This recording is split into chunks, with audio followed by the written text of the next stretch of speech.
प्रिय विद्यार्थियों, स्वागत है आपका पुनः पॉपुलेशन के इस वीडियो में। इस वीडियो में हम एज वितरण या एज डिस्ट्रीब्यूशन और आयु पिरामिड उनके बारे में बात करेंगे।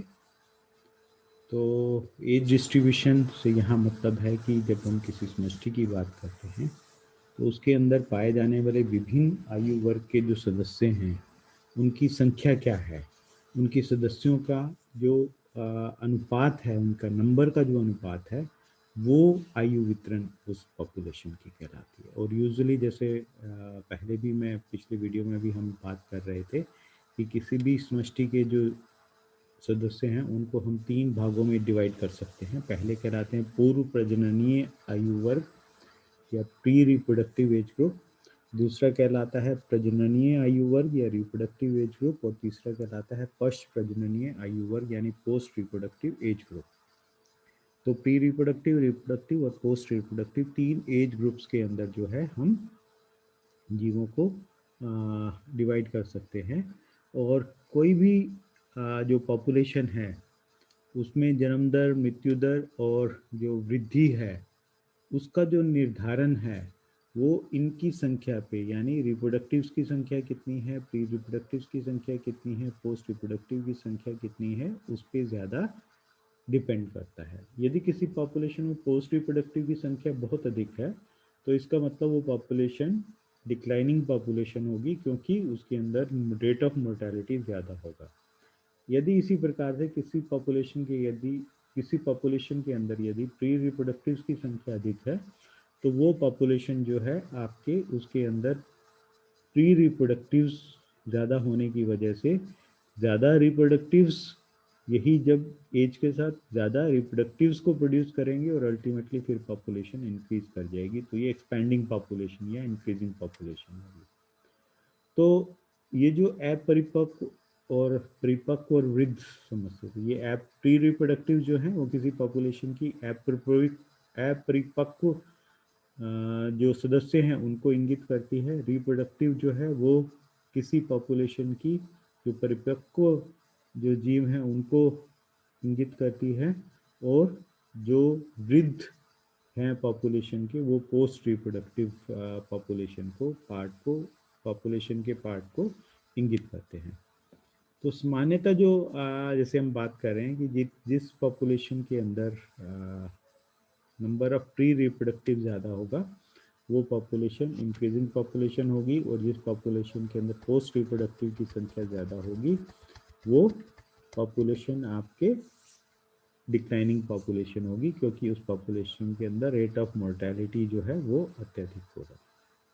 यदि किसी समष्टि के अंदर इनका जो संख्या है प्री रिप्रोडक्टिव्स, रिप्रोडक्टिव्स और पोस्ट रिप्रोडक्टिव्स की, यदि इनकी संख्या लगभग बराबर है तो वो पॉपुलेशन जो है स्टेबल पॉपुलेशन होगी, यानी उसके अंदर जो है ज़्यादा, क्योंकि जन्म दर और मृत्यु दर लगभग बराबर होंगे तो ये इस स्थिति में पॉपुलेशन जो है वो स्टेबल पॉपुलेशन होगी, उसके अंदर ना ज़्यादा डिक्लाइन होगा और ना उसके अंदर ज़्यादा इंक्रीज होगा। जब कोई पॉपुलेशन एक निश्चित आकार तक पहुंच जाती है तो वहां पे उसकी मृत्यु दर और जन्म दर बराबर हो जाते हैं। तो ऐसी स्थिति में जो है ये स्थायी आयु वितरण समष्टि कहलाती है, यानी स्टेशनरी एज डिस्ट्रीब्यूशन जो है वो कहलाती है। तो इस स्थिति में जैसा हम बात कर रहे हैं कि तीनों आयु वर्ग जो हैं उनकी संख्या है, यानी प्री रिप्रोडक्टिव, रिप्रोडक्टिव और पोस्ट रिप्रोडक्टिव जो है वो उनकी संख्या जो है लगभग समान होगी। परंतु जैसे कुछ कीटों की अगर हम बात करें तो उसमें पूर्व प्रजननों की संख्या अधिक होगी, यानी प्री रिप्रोडक्टिव ज़्यादा होंगे, तो ये पॉपुलेशन जो होगी एक्सपेंडिंग पॉपुलेशन होगी, जो है कीटों की पॉपुलेशन वो उसके अंदर वृद्धि होगी। नेक्स्ट जो करेक्टरिस्टिक है पॉपुलेशन का वो है एज पिरामिड, या जिसे हम आयु पिरामिड कहते हैं। ये एक बहुत महत्वपूर्ण फैक्टर है पॉपुलेशन का। जो पॉपुलेशन इंक्रीज कर रही है, डिक्रीज कर रही है, ये स्टेबल है, ये हमें ज्ञात करने में हेल्प करती है। तो जो विभिन्न आयु वर्ग हैं उनका जो अनुपात है उसका ज्योमेट्रिक जो रिप्रेजेंटेशन है, उसको अगर हम एक ग्राफ के रूप में ज्योमेट्रिक उसका रिप्रेजेंट करें उसको, तो ये एज पिरामिड या आयु पिरामिड कहलाता है। इसके अंदर जो विभिन्न आयु वर्ग हैं उनको क्षैतिज जो हॉरिजॉन्टल बार है उसमें उनको रखते हैं, और जो उनकी संख्या है उसके आधार पर हम निम्न 3 प्रकार के जो है पिरामिड निर्माण कर सकते हैं। पहला कहलाता है त्रिभुजाकार पिरामिड, ट्रायंगुलर पिरामिड। दूसरा घंटी के आकार का या बेल शेप्ड पिरामिड। तीसरा अर्न शेप्ड या क्लश के आकार का पिरामिड। तो पहला जो पिरामिड है वो कहलाता है त्रिभुजाकार या ट्रायंगुलर पिरामिड। यह पिरामिड समष्टि में युवा सदस्यों के अधिकतम अनुपात को दर्शाता है। ठीक है, अभी डायग्राम के उसमें मैं आपको दिखाता हूँ। इसके अंदर क्या होगा, ये जो है दिस इज त्रिभुजाकार पिरामिड, ट्रायंगुलर पिरामिड है। इसके अंदर जो, क्योंकि ये बेस सबसे बड़ा है जो रिप्रोडक्टिव को रिप्रेजेंट कर रहा है, मिड पार्ट जो है उसका वो रिप्रोडक्टिव्स को इंगित कर रहा है, और ये जो है आपके पोस्ट अपर पार्ट जो है ये पोस्ट रिप्रोडक्टिव को इंगित कर रहा है।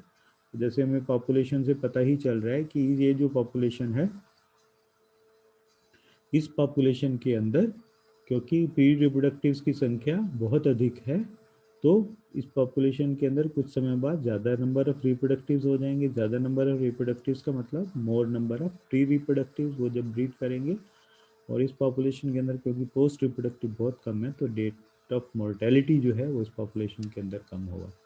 यदि इस प्रकार से हमें कोई पॉपुलेशन का एज पिरामिड दिखाई देता है ट्रायंगुलर शेप में, तो इस अवस्था में ये पॉपुलेशन जो है एक्सपेंडिंग पॉपुलेशन कहलाती है, यानी ये बढ़ती हुई जो है पॉपुलेशन, इसका जो आकार है, उसकी जो संख्या है पॉपुलेशन, वो लगातार उत्तरोत्तर बढ़ती चली जाएगी। दूसरे प्रकार के जो पिरामिड हैं बेल शेप पिरामिड कहलाते हैं, या जो घंटी के आकार के पिरामिड हैं। इनके अंदर यदि हम देखें तो नंबर ऑफ प्री रिप्रोडक्टिव्स और रिप्रोडक्टिव्स, इनकी संख्या लगभग समान है। तो जब नंबर ऑफ प्री रिप्रोडक्टिव्स और पोस्ट रिप्रोडक्टिव लगभग समान होती है, इस स्थिति में पोस्ट रिप्रोडक्टिव, यहाँ पे भी मोर्टेलिटी हम देखें उनके अंदर जो वो कम की संख्या कंपेरेटिवली कम है। तो इस स्थिति में जो है पॉपुलेशन, ये पॉपुलेशन स्थिर पॉपुलेशन कहलाती है, यानी स्टेबल पॉपुलेशन कहलाती है। इनके अंदर कोई ज़्यादा चेंज पॉपुलेशन के अंदर नहीं होगी, ना इसमें अंदर बढ़ोतरी होगी, ना इसके अंदर ज़्यादा कमी होगी। तीसरे टाइप का जो पिरामिड है वो कहलाता है आपके अर्न शेप पिरामिड, यानी कि क्लश के आकार का पिरामिड। तो इसमें यदि हम देखें तो जो बेस है इसका, यानी नंबर ऑफ रिप्रोडक्टिव जो है वो कंपेरेटिवली छोटा है, रिप्रोडक्टिव इससे ज़्यादा है, और पोस्ट रिप्रोडक्टिव सबसे ज़्यादा है संख्या में। तो ज़्यादा नंबर ऑफ पोस्ट रिप्रोडक्टिव्स मीन ज़्यादा मोर्टेलिटी, ज़्यादा डेथ रेट, और ज़्यादा डेथ रेट मीन्स फिर लेस नंबर ऑफ प्री रिप्रोडक्टिव्स, और लेस नंबर ऑफ, जैसे जैसे रिप्रोडक्टिव पॉपुलेशन प्री रिप्रोडक्टिव कम होते जाएंगे तो पॉपुलेशन ये डिक्लाइन करती जाएगी। तो इस प्रकार से यदि हमें एज पिरामिड प्राप्त हो तो ऐसी स्थिति में हम कहेंगे ये जो पॉपुलेशन है डिक्लाइनिंग पॉपुलेशन है। तो ये 3 प्रकार के पिरामिड जो हैं वो हमें किसी भी पॉपुलेशन में देखने को मिल सकते हैं। पहला जो है वो कहलाता है त्रिभुजाकार पिरामिड। इस प्रकार के पिरामिड जो हैं ज़्यादातर घरेलू मक्खी और पैरामीशियम जो हैं उनके अंदर दिखाई देते हैं, जिनके अंदर पॉपुलेशन उत्तरोत्तर बड़ी फास्ट इंक्रीज करती है। तो इसी प्रकार से जो घंटी के आकार के पिरामिड हैं जिनके अंदर लगभग स्टेबल पॉपुलेशन रहती है, और तीसरे प्रकार के जो हैं वो पॉपुलेशन जो डिक्लाइनिंग पॉपुलेशन है। तो एज पिरामिड के आधार पर हम किसी भी पॉपुलेशन के अंदर वो स्टेबल रहेगी पॉपुलेशन, या इंक्रीजिंग है या डिक्रीजिंग है, उसके बारे में हम ज्ञात कर सकते हैं। इस वीडियो में इतना ही, और कुछ अन्य जो फैक्टर्स हैं, करेक्टरिस्टिक्स ऑफ पॉपुलेशन, उनको लेकर हम अगले वीडियो में आपसे बात करेंगे। तब तक के लिए थैंक यू।